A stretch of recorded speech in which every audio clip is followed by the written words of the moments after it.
Boa tarde, pessoal. Tudo bem? Vocês estão me ouvindo bem? Estão me Sim. ouvindo? Legal. Vamos começar então?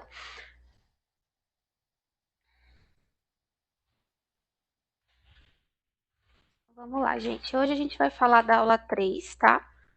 A gente separou essa aula em duas partes. Então, a gente vai ter a parte A, que vai ser o estudo dos íons e as relações atômicas, e também depois a gente vai ter uma parte B, que vai ser as propriedades periódicas. E essa parte B vai ser uma introdução do que a gente vai ver na próxima aula, que vai ser de distribuição eletrônica. Então a gente preferiu separar assim para não ficar tão confuso e a gente ter uma ordem melhor para fazer as aulas, tá bom? Então a gente montou aqui uma apresentação, montei duas apresentações e a gente vai passando. Qualquer dúvida vocês vão me parando, vão perguntando, tá? Aí as meninas também vão me ajudar. Qualquer coisa vocês vão ou chama aqui no chat, que eu tô com ele aberto aqui na outra tela, dá para eu ver também, tá bom? Deixa eu ver se vai. Aí. Então, primeiro vamos começar com o estudo dos íons, vamos relembrar uma introdução, né? Todos os átomos, eles são eletricamente neutros em seu estado fundamental, ou seja, quando a gente vê, né, quando a gente pega aquela tabela periódica e olha todos aqueles elementos, a gente sempre vê eles no estado fundamental. Quando ele está com uma carga, que a gente pode chamar só do próprio elemento, ou a gente pode atribuir uma carga zero para ele. Isso, quando a gente fala que ele está no estado fundamental e que ele é neutro, quer dizer que ele tem um balanço, ele está em um balanço energético, ele não tem nenhuma, ele não tem nada que dá carga positiva ou negativa, ele está na sua carga zero. Ou seja, o número de prótons, né, que é o Z do elemento, vai ser igual ao número de elétrons. Então, o que a gente tiver de prótons dentro do núcleo do elemento vai ser igual à quantidade de elétrons que nós vamos ter na eletrosfera, né? Porém, Ô, Má, oi, rapidinho, eles estão pedindo para esperar só um minutinho. beleza, A gente pode esperar? pode, claro,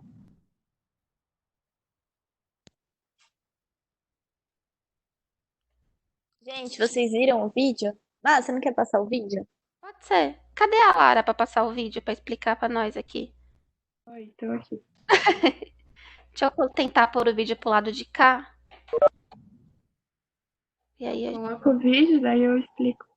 Eu bem que já tá explicando ali, mas aí eu dou uma coisa ali. Sim, da PP, Henry. pode passar? Pode.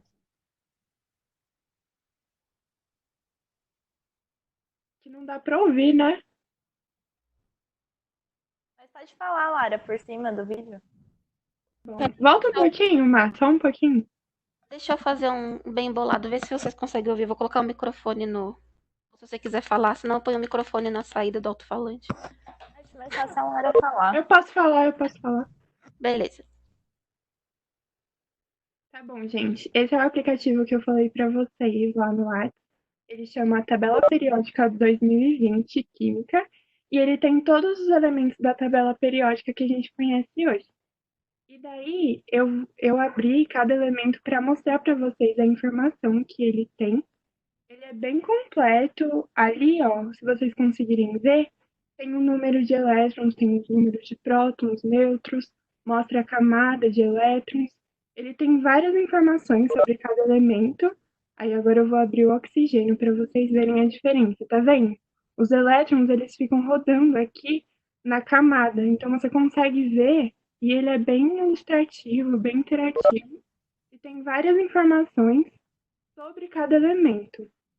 Daí eu acho que daqui a pouco eu vou mostrar tipo uma curiosidade para vocês, que é sobre uns elementos que foram descobertos agora, entre aspas, são mais recentes. Ah, não, tava falando do bismuto. É só para mostrar que quanto mais baixo na tabela periódica, mais elétrons a gente tem na camada. Então, se vocês forem comparar com o que a gente tinha de hidrogênio e oxigênio, aqui no bismuto a gente tem bastante elétrons, né? E aqui embaixo ele mostra a predominância do elemento na natureza. Nessa parte aqui de célula cristalina, a gente vê em materiais. Se alguém quiser fazer química, materiais, mecânica, vai estudar bastante essa parte. E aqui embaixo eu mostro alguns elementos que foram descobertos mais recentemente. Eles foram nomeados em 2016 pela IUPAC. E eles são elementos que a gente não encontra na natureza. Eles são artificiais, né? Eles são descobertos quando a gente faz um experimento com acelerador de partícula. Não sei se alguém já ouviu falar sobre isso, mas é quando eles aceleram partículas perto da velocidade da luz de átomos que a gente já conhece, só que átomos menores. E aí, quando eles se chocam, eles formam esses novos elementos. E esses elementos, como eles não são estáveis, eles não são presentes na natureza, eles ficam frações de segundo assim, mas já é possível identificar eles. Então, é só uma curiosidade. Aí, aqui nessa parte do aplicativo, a gente vê, tem como você pesquisar o elemento pelo nome, dá para você pesquisar pelo símbolo, porque às vezes a gente lembra do símbolo, não lembra do nome, ou lembra do peso, lembra do ano, alguma coisa. Aqui tem como você pesquisar e achar o elemento que você quer. Aí, desse outro lado, são listas. Então, essa de peso atômico, por exemplo, é uma parte que a gente vai usar bastante quando for fazer cálculo de química, né? Que não é só teoria. Então, a gente usa bastante essa parte de peso atômico para calcular a massa molar, um composto, alguma coisa assim. Aí ele mostra a parte de elétrons, o raio atômico, que a gente vai ver na aula B, e eletronegatividade também, que é uma das propriedades mais importantes, raio atômico e eletronegatividade. Nessa parte são tabelas. Tabela de solubilidade a gente usa bastante em exercício, tipo, exercício não, é a experiência que a gente faz no laboratório, né? Então aqui ele mostra também, tá vendo? E ele é um aplicativo muito bom, eu acho ele muito completo. Se vocês quiserem baixar, ele é de graça, então se você quiser ter mais informação do que isso, você tem que pagar, mas eu acho que isso aí já é o suficiente. Aí chama Tabela Periódica 2020. Eu acho que eu mandei o nome para vocês lá, mas se vocês quiserem eu mando de novo.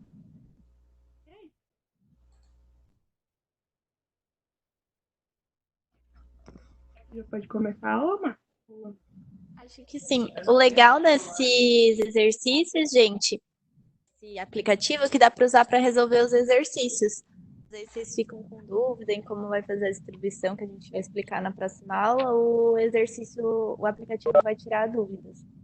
Então, ele mostra ali a distribuição eletrônica, que vai ser na aula da semana que vem, que vocês vão ver. E na aula passada, a gente falou sobre tabela periódica.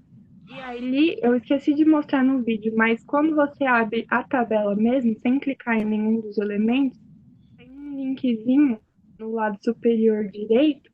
É só você clicar ali, ele mostra as famílias. Então, alcalino, alcalino terroso, ele mostra os ametais, ele vai separando os elementos nessas subdivisões ali. Então, ele é muito legal, muito completo. Se vocês quiserem baixar.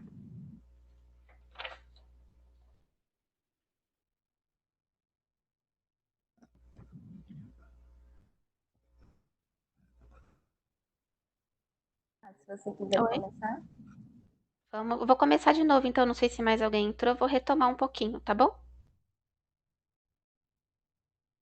sei se mais alguém conseguiu entrar antes, eu vou começar do início de novo. Então, se alguém entrou, para informar, hoje a gente vai fazer a aula 3, e nós separamos essa aula em duas partes. Então, a aula A, que vai ser estudo dos íons e as relações atômicas, e a parte B, que vai ser a de propriedades periódicas, que vai servir para a gente como uma introdução do que nós vamos ver na aula 4, que vai ser distribuição eletrônica, tudo bem? Então, essa primeira parte sobre o estudo dos íons, a gente vai ver agora, então, a parte de ânions e cátions e as relações atômicas entre eles. Então, vamos fazer uma parte introdutória, né?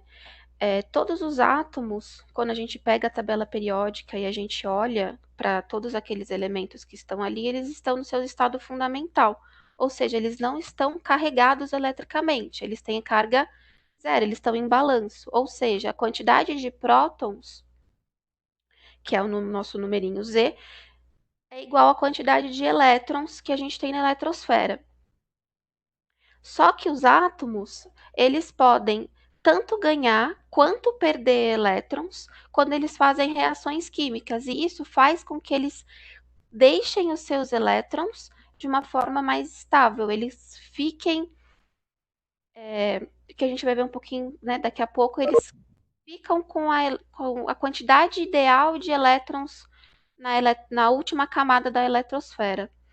Então, quando a gente ganha ou perde elétrons, nós temos as formações dos íons, que eles podem ser íons positivos ou podem ser os íons negativos. Quando ele ganha e perde elétrons, ele acaba ficando eletricamente carregados, eles perdem aquela igualdade. Ou seja, o número de prótons agora vai ser diferente do número de elétrons, sendo para mais ou sendo para menos. Então, quando a gente tem um ganho de elétrons, a gente tem a formação de íons positivos, que nós vamos chamar de cátions, e quando tem a perda de elétrons, a gente acaba ficando com os íons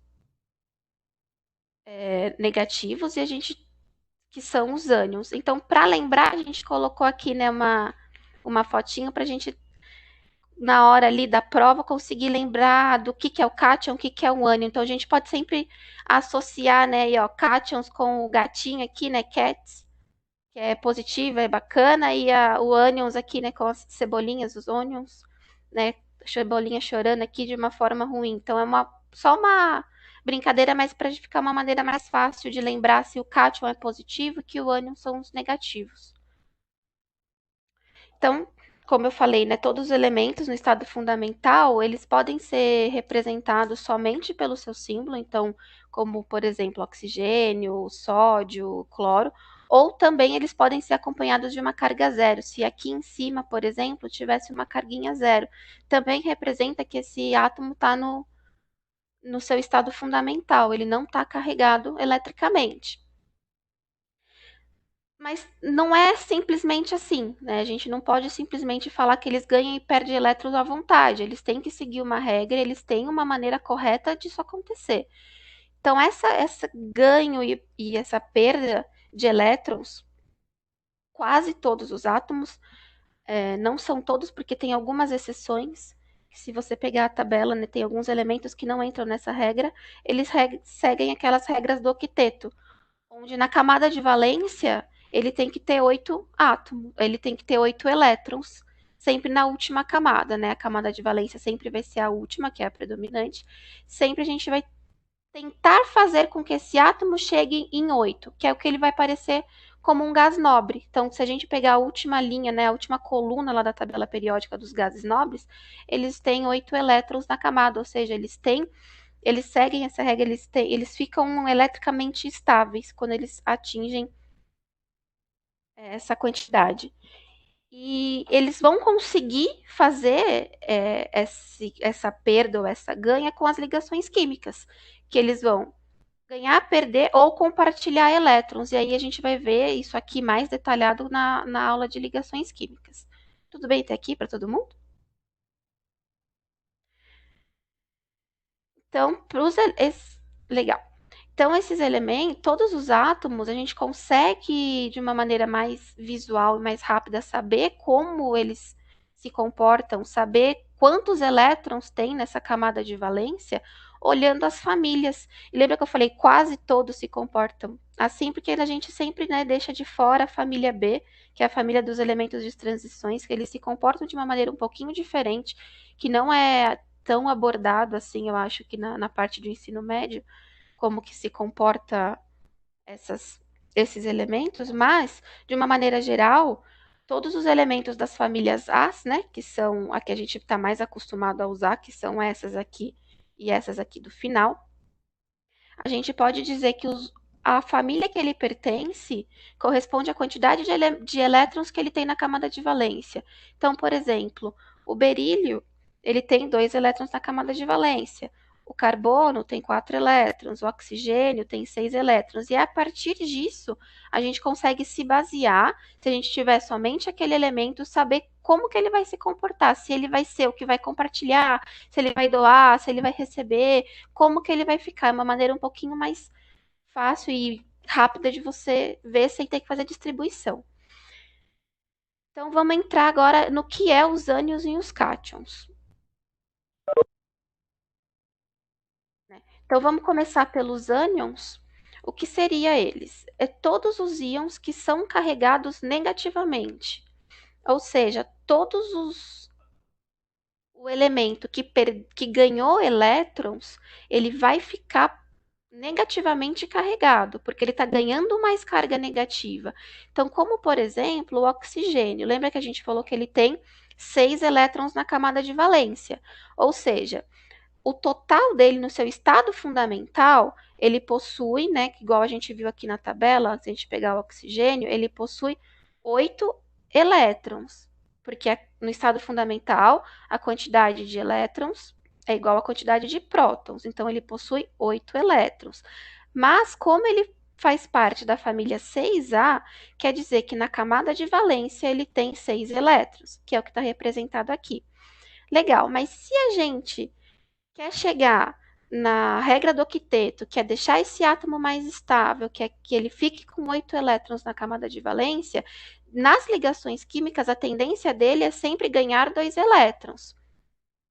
E se ele ganha, ele consegue atingir os 8 elétrons que ele precisa para ficar mais estável, e aí ele vira um íon negativo, ou seja, ele virou um ânion O2-, porque ele agora tem 2 cargas negativas a mais. Então, ele está eletricamente, ele está negativamente carregado. Então, ele ganhou 2 elétrons, ele tem aqui uma carguinha negativa.